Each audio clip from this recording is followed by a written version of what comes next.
Hey, welcome back to JR on the Home Bar, because we're going to be making syrups today. The reason we're doing that is because we're going to be working on the sour. The sour is a perfect place to start when working on your home bar and developing your own technique. You have the citrus, and by citrus I mean lemon or lime, the sweetness of whatever syrup you happen to be using, and then that flavor of the spirit. And you're just trying to find that right balance. Also, the sour is a very forgiving cocktail and gives us an opportunity to learn how to make all the different syrups that you're going to use in your home bar.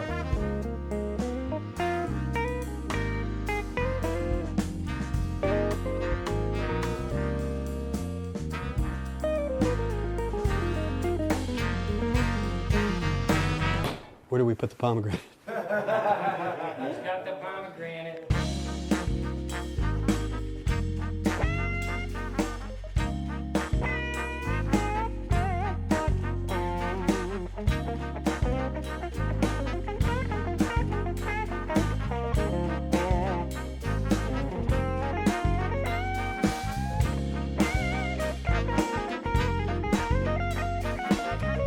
Now, another little tip is don't throw them in the fridge right away. Let them cool off to room temperature.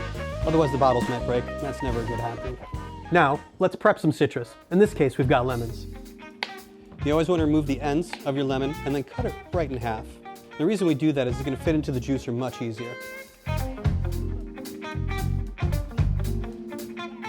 Only juice what you need. You can potentially get away with a second day on citrus juices, but it's not suggested. This will make it easy. Let's say this is your cocktail.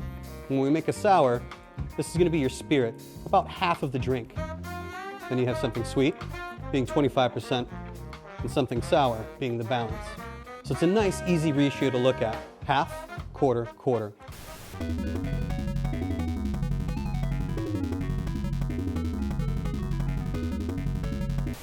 Now we're going to use the standard simple, most simplistic version of the syrups that we have here. And the reason we're going to do that is that we really just want to work on the ratios. Now, as you recall, we bought that handle, which can be a little bit difficult to work with. So I picked this up at the dollar store for $1. We're going to go ahead and fill that up so that way it's easier to work around. That should do it. If we took the time to get those pour spouts, we might as well use them, right? Let's go ahead and drop those in, and let's make a drink.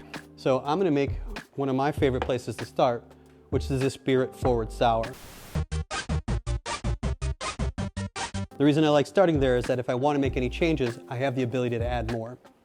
All right, so grab your jigger, 2 ounces of bourbon. Little tip when using your jigger, be confident. Tip it over as fast as possible because it's when you're hesitant that you're more likely to spill. 3/4 of an ounce of simple syrup. And 3/4 of lemon as well. All right.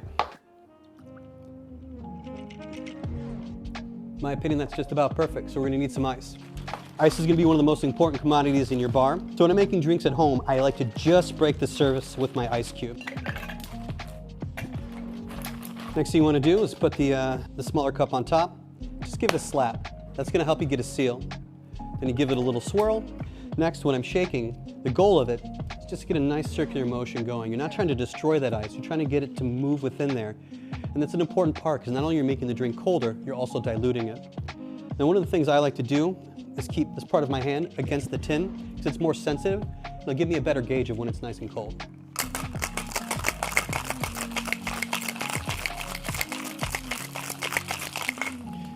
Slap the side of the tin. Now, once again, I mentioned that ice is the most important commodity in your bar. It's going to be the thing you run out of first. So now you have an important question to ask yourself. In professional settings, we put fresh ice in the glass because it gives it a great appearance. Do you have enough ice to get away with that, or should you just be doing something like this?